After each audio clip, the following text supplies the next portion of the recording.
صلاتي نجاتي ونور لقلبي، صلاتي دوما ضياء حياتي، صلاتي عماد لديني وأمري، بها أستعين بدرب الشتات. صلاتي راحة قلبي المعنى، وما خاب يوما مقيم الصلاة. السلام عليكم ولا لا الله سبحانه وتعالى ذكرنا رب سبحانه وتعالى أنا هذه الحديث مقالك داون سنوحها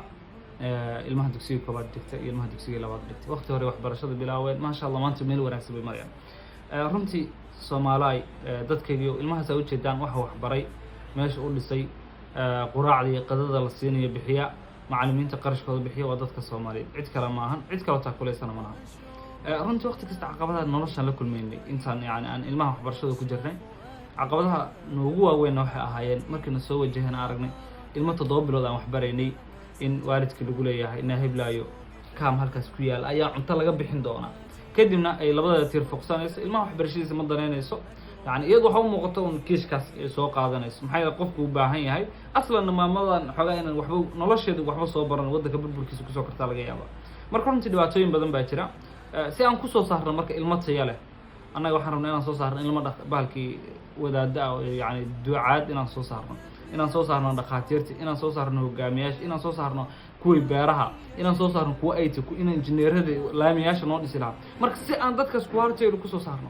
waxa khasab nagu noqonaysa inaan u dhisno meel markas ah oo ilmaha wax ku bartaan markaskaas walaalayaal qarashkiisa inaan ururno bishii hore ayaan bilownay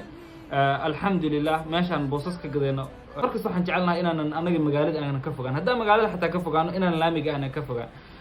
maxay yeelay mas'uuliyad u badba qaadaysa dhulka aan hadda gadayno waa afgooye meel u dhow laakiin laamiga ay wuxuu u jiraa wax yar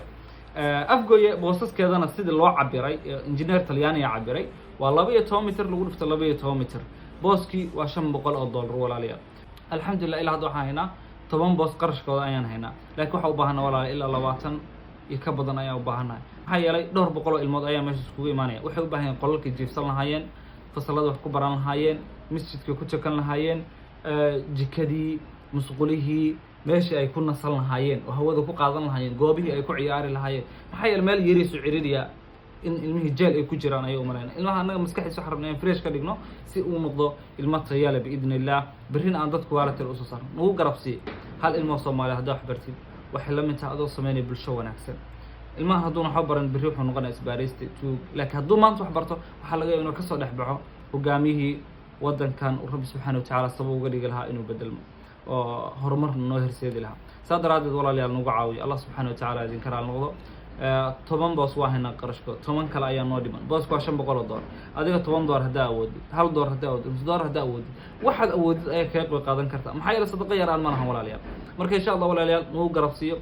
walaalayaal qofka xawaalad ku soo diriyo waa +252 magaca waa Cali Cabdulqani Guleed magaaladana waa Muqdisho EVC hada ku soo diraysid waa isla noocaas oo kale 66 sahal hada ku soo diraysid adeega sahal waa xidig 883 xidig eber 66 lacagta xidig lacagta afrgeys zaadkana waa sidoo kale walaalayaal xidig 8 eber xidig eber 66 xidig lacagta